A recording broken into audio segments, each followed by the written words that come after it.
Hi, I'm Dr. Michael T. George, and I travel the nation sharing the incredible stories of what God does in the lives of ordinary people. My ministry is called My Story of America. I host a radio show. I have a best-selling book called My Story of America, and I'm also the author of the new book, 316, The Story of God. When you travel around America, you will soon find that there are incredible stories all over the place, places where you would least maybe find them. Today, I want to share with you one of the stories of a man that I met on an airplane, because you do meet some interesting people on an airplane. I was boarding a flight in Reno, Nevada, headed to Denver at 5:45 a.m. I had just spoke to a group of military executives, military groups at the Air National Guard there in Reno. As I boarded the Southwest Airlines flight, what you have to realize when you fly Southwest Airlines, it's open seating, so you don't have assigned seats. And so when I got onto the plane and I began to look down the back row of that airline, I realized there was no place for me really to sit. It was just a packed flight. And so I began to think, wow, this is not going to be easy. I'm going to be all the way in the back, maybe the middle seat, and so I was not looking forward to it. And as I stepped on board, I realized in the front row, there was an empty seat right in the aisle, and right beside of it was an empty seat. And I thought, how in the world could this be? Why would no one be sitting? And then when I looked at the man sitting by the window, I realized why no one had sat there. The guy sitting beside the window was a large man as far as physically big in build, but he was also totally tattooed. And these weren't ordinary tattoos. His fingers written across it had the words hate, H-A-T-E. And across the corner of his neck, right here in great big engaged, was the letters V-N-E, which stands for an East LA street gang, one of the worst East LA street gangs there are. His head was totally tattooed all the way around, and on the top of his head and across the back was a black eagle with outstretched wings, which I come to find out later he meant when he was a member of the Mexican mafia. But this was an empty seat at the front of an airplane, so I said, hey, I'm going to sit down here and just go from there. As we began to take off, I looked over at the man and began to talk to him and ask him about his tattoos. And then Eric began to tell me his story. Before Eric was born, his mother was 7 months pregnant at 17 years old, and the guy that she had been intimate with and who was carrying his child decided, hey, let's go down to Mexico. Let's spend some time for the weekend away. The baby's going to be coming soon, and let's just get away. Eric's mother, being young and naive, decided she would go along. They traveled 2 hours down into Mexico, and once they arrived at a little cafe, they went in to eat. She went to the table, and the father said, hey, I'm going to go to the restroom. I'll be right back. Eric's mother began to look at the menu, and after some time, she began to get worried because the father never came back. She asked the manager to go check on him and soon realized that the father had skipped. He had crawled out an open window and left her abandoned in a foreign country, now with no documentation and no way to get back to America. She ended up having to hitchhike another 2 hours down south to get to a place where her aunt lived, and there she had Eric. Sadly, Eric was born very sick, and in fact, he almost died at birth. She had to smuggle him back across the border in an igloo cooler to get him back to America, to UCLA Medical Center, where they were able to save his life. For the first couple of years, Eric's life was normal as best as it could be, until Eric's mother remarried, and Eric's stepfather came into the scene. Unfortunately, this would not be good for Eric. As his mother began having other children, Eric became the redheaded stepchild, you might say. At the age of 4, Eric's nose was broken by his stepfather when he backhanded him right into the face. At age 5, Eric was being cut with razor blades. He was being burned by cigarettes. At age 6, he began being locked into a closet. At age 7, they began to withhold food for him. At age 8, he was being cast aside, and Eric was living with other family members. By the time Eric reached 12 years old, he was totally shunned, and he decided to maybe make a new family. He began hanging out at the local YMCA, and he began hanging out at a local gym where he learned to box. He learned to play soccer. He began to become so good at playing soccer and a boxer that he caught the notice of a of a group of guys that says, hey, this guy has potential. And one night, the V&E entered into Eric's life. They came to him and they said, hey, we want you to be a part of us. And soon Eric was jumped into the V&E street gang. To be jumped into a gang meant this, that 7 or 8 guys much older than him brought Eric to the side and they began to beat him. If he could hold his own, if he could hang tough in the fight, then he would be a member of the gang. And Eric managed to hold his own, and soon him and his cousin both became members of the V&E. At age 13, he began to lay in wait outside of bars at night, and when people come out that were too drunk to basically know what was happening, Eric would hit them in the knees with a baseball bat while his cousin would stab them, and they would take their money, they would take their belts, anything of value.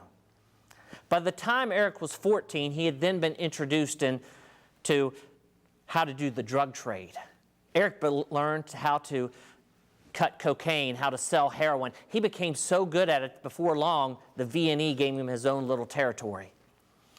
By the time Eric was 15 years old, he was so successful in the drug trade in East Los Angeles that the Mexican mafia came to him and began to offer him his own territory. They said, we're so interested in you, you have such potential, we want you to be a part of us.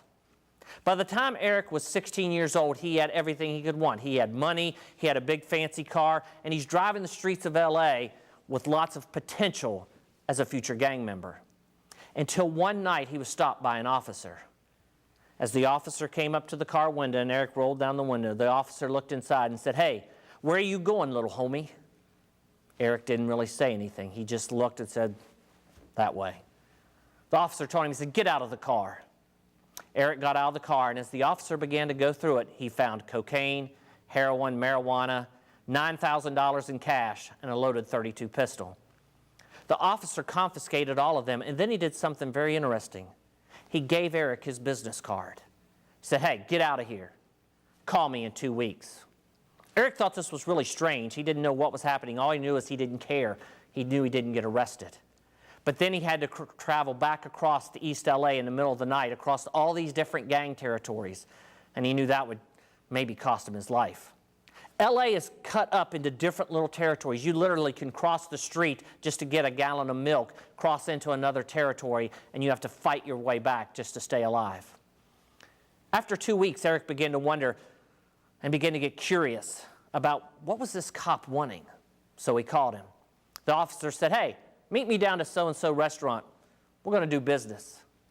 So at age 16, Eric met him at the restaurant, and they sat across from the table, and the officer said, hey, look, I do this a lot. I confiscate things from people, and I sell them to others. You and I are going to do business. I really don't have anybody I can sell them to. So how about I confiscate them from people, and I sell them to you? It's a win-win proposition. Eric began to think, man, this is perfect. I have the Mexican mafia on one side. I have this officer on the other. I'm in a win-win situation. I can't be touched. And so he began to work with this officer. For 4 months, Eric began to work back and forth with this corrupt cop, taking, selling. And then one night, Eric got summons and asked to come to the officer's home. And Eric began to feel very uneasy about the situation. He thought to himself, if I don't get him, he's going to get me. So they went to the house. He went and sat at a table much like this, sat across from the officer. And he said to the officer, hey, let me walk behind you and get a drink of water. Not a problem. As he got up and he walked behind the officer, he turned on the faucet just for noise. And as the water was on, Eric then pulled out a .32 pistol out of his pocket, reached around in front of the officer like this, and pulled the trigger 3 times. Boom! The officer slumped over onto the desk. Eric thought, hey, this is easy. Walks through the house, takes all the money, drugs, everything he could find, got in his car and began to leave. But as he was driving back to his apartment, he began to look overhead, and he saw and he heard helicopters. He thought, man, there's a lot of helicopters out today. What's happening? What's going on? Soon he realized as he stopped the car and as he got out, SWAT teams were everywhere, and they began to yell, get down, you're under arrest, you're under arrest. What Eric didn't realize is the officer had been under 24-hour surveillance. The local police, the feds, they all knew that he was corrupt. And so they realized when they heard the shots that something had went down. Fortunately for Eric, the officer was wearing a bulletproof vest that night. And even though he had went into a coma for some time, he did survive and did live. Eric, when he was arrested, he tried to lie, tried to say, well, there was other people there, it wasn't me. But they soon found out that, yeah, it was him. Eric went before a judge. He was tried remarkably as a juvenile because Eric had amassed a good sum of money and he was able to buy a very good lawyer. But he was sent away to prison for 10 years. In prison, Eric began to say this was really no deterrent to him. He kind of ruled the prison where he was. He was known as Biggs, the big man. And he said, you would be amazed at what you can accomplish in prison. He had control. He was a member of the Mexican mafia. He talked about how he smuggled drugs in. He talked about how they made weapons in the prison. One night he would take the elastic out of his shorts and he would rub it on the iron leg of that bed. And he said if you rub it long enough over and over and over again, it eventually gets hot and you can bend it. He talked about making a weapon, what he called a bone crusher, a shank, that he could use in prison, that if anybody tried to attack him, he could cut them back. He talked about all the weapons that he made in prison. And he began to share about how he became a very vicious individual. After 10 years, he was remarkably paroled. He'd done his time. At this time, he began to get with his girlfriend, and they began having children. And Eric realized there was something else he wanted to do in his life other than just sell drugs. Oh, he was still doing that, and he was doing it quite well. But then he decided, there was one thing I'd like to accomplish. I would really like to have my diploma. I'd like to get my high school diploma. And so he began attending night school. First couple of classes seemed to go fine until one night he noticed somebody coming out of an adjacent class. He knew this guy. This was Armando. He was a member of a rival gang. And him and Eric had had words when they were younger. They had never fought, but Eric felt that he owed him a score. He owed him something. He was going to pay him back the next night. He had decided it was time for Armando to bleed. In fact, it was time for Armando to die. The next night, Eric waited after his class for Armando to come out of the room. As soon as Armando came out, he approached him. He said, "Hey, Armando, you remember me?" Armando turned and he saw Eric. He said, "Yeah, Eric, I remember you. Hey, I want to tell you something. Jesus loves you, man." Eric was shocked. What are you saying? Armando walked over and said, "Yeah, Eric, God loves you, man. Your life's a mess. Mine was too. But Jesus saved me, man, and he can change your life." And Eric's enemy, Armando, walked over and put his arm on his shoulder and began to tell him about God. He invited him to a Bible study that night, and Eric dropped the knife. He was so shook up. Eric said it threw him a curveball.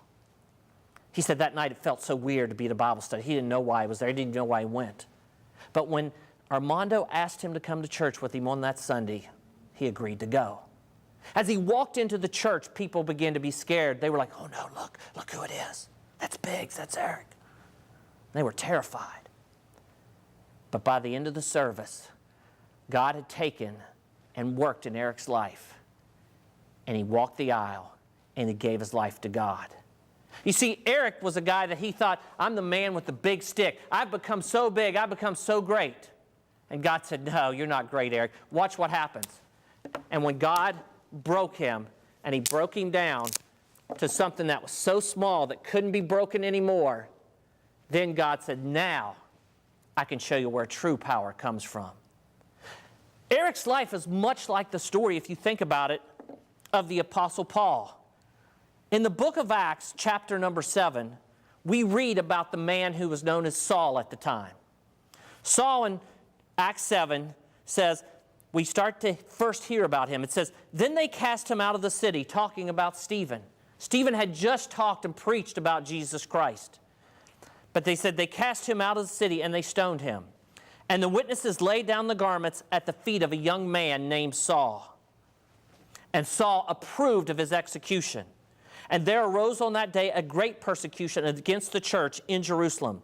And they were scattered all throughout the regions of Judea and Samaria, except the apostles.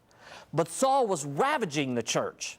And entering house after house, he dragged off men and women and committed them to prison. And then we learn in chapter 9, but Saul was still breathing threats and murders against the disciples of the Lord. You hear that? Saul was a murderer. And he went to the high priest, and he asked him for letters to the synagogues at Damascus, so that he, if he found any belonging to the way, men or women, he might bring them bound to Jerusalem. Now as he went on his way, he approached Damascus, and suddenly a light from heaven shone round about him. And falling to the ground, he heard a voice saying to him, Saul, Saul, why are you persecuting me? And he said, Who are you, Lord? And he said, I am Jesus, whom you are persecuting. But rise and enter the city, and you will be told what to do. The men who were traveling with him stood speechless, hearing the voice, but seeing no one. Saul rose from the ground, and though his eyes were opened, he saw nothing. And for 3 days he was without sight. Neither he ate nor drank. Saul was somebody that marched around Jerusalem, a man with a big stick. He was the big man around. And if you would have asked anybody in that day who was the most powerful, they said Saul. He's got the power to call people out. He's got the power to have people thrown in prison. He's got the power to have people killed. But yet, God said, no, Saul, you don't have power. It's not until I break you. When I break you down, then you have power. Isn't it interesting? We always pray, we always ask, God, open this door for me. God, make things better for me. God, kind of smooth things out for me. And yet, God seems to sometimes want to do the opposite. He seems to say, no, look, let me break you and make you into what I want you to become. There's a song out there that I really love. It's a song sung by Sidewalk Prophets, and it's called Keep Making Me. And I love this song. When I hear it all the time, I keep thinking about it. And the lyrics go something like this. It says, make me broken so I can be healed, 'cause I'm so calloused and now I can't feel. I want to run to you with heart wide open. Make me broken. Do we ever pray that way? Do we ever pray, God, make me broken? Do we ever pray, God, make me empty? There's a verse in that song that says, make me empty. The whole chorus of that song says, so that you are my one desire, so that you are my one true love, so that you are my everything. Lord, keep making me. Are we looking at things sometimes the wrong way? Are we asking totally for God to smooth things over, or do we really ask God, let your will be done in my life? Lord, I am willing to have you break me so that you will be strong. Because see, when we're broken, he is made strong. You know, it tells us in the Bible that a threefold cord cannot be broken. And when God breaks our life and he ties it together with him and the Holy Spirit, you get a power that cannot be broken. Eric's life was changed that day. God totally transformed him. He now has a successful business. He now goes back into East LA and he shares with other gang members about what God did in his life. He said, it's amazing to stand and watch with one arm up and another arm up of former gang members praising God. See, people need the story of God. That's why we have this new book I've written. It's called 316, The Story of God. I want to share with folks what God does through people's lives. That's what I do on My Story of America Radio. We share the stories of what God does in people's lives because he is working. Are you willing to let God break down your selfishness, your indesirabilities, to make you something that is strong? Thank you for being with me today. I'm Dr. Michael T. George. You can find more about me at michaeltgeorge.com or mystoryofamerica.com. Thank you, my friends, and God bless.